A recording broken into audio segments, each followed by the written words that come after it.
Почитувани граѓани, во Гостивар се случи масовно труење на граѓаните.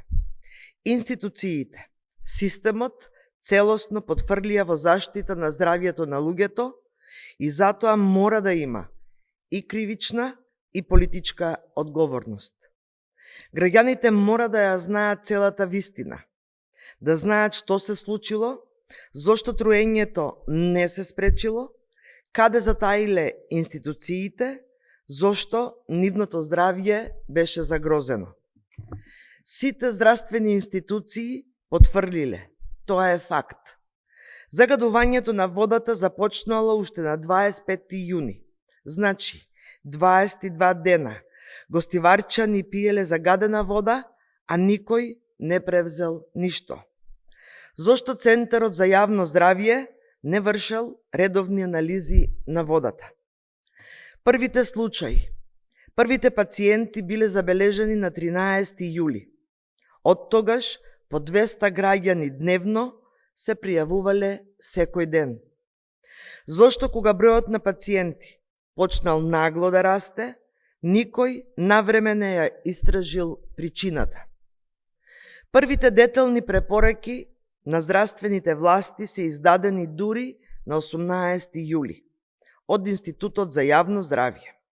Значи, 5 дена после тоа.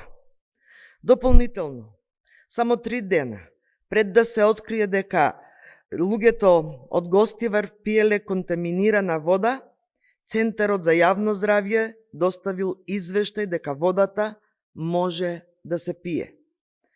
Наместо брза реакција, итна координација, објавување на резултатите од водата и менаџирање, се случи хаос и целосен институционален колапс.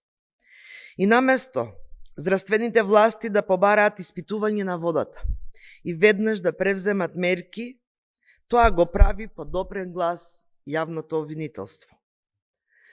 Така анализите на водата не се објавуваат.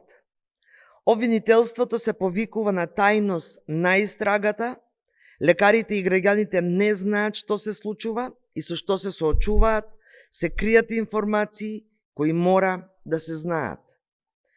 Квалитетот на водата за пиење, основното човеково право, не е доверлива информација, ниту истражна тајна. Тоа е прашање од највисок јавен интерес и секој граѓанин има право навреме да знае дали водата што ја користи е безбедна.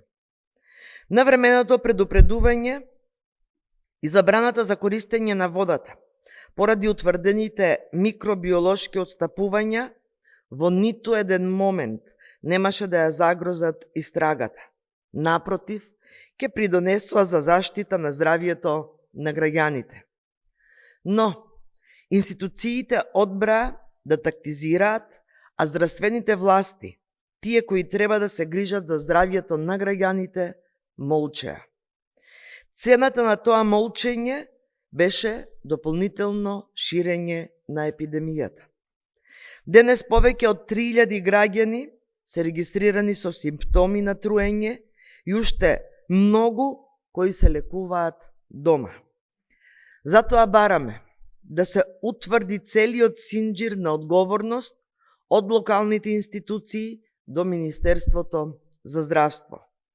Бараме политичка одговорност, итни оставки од министерот за здравство Сашо Клековски, директорката на Институтот за јавно здравје Марија Андоновска, директорот на Агенцијата за храна и ветеринарство Оливер Миланов, одговорните на локалните центри за јавно здравје и од сите одговорни лица кои со своето непостапување, доцнење или прикривање допринесоа оваа епидемија да добие размери какви што денес гледаме.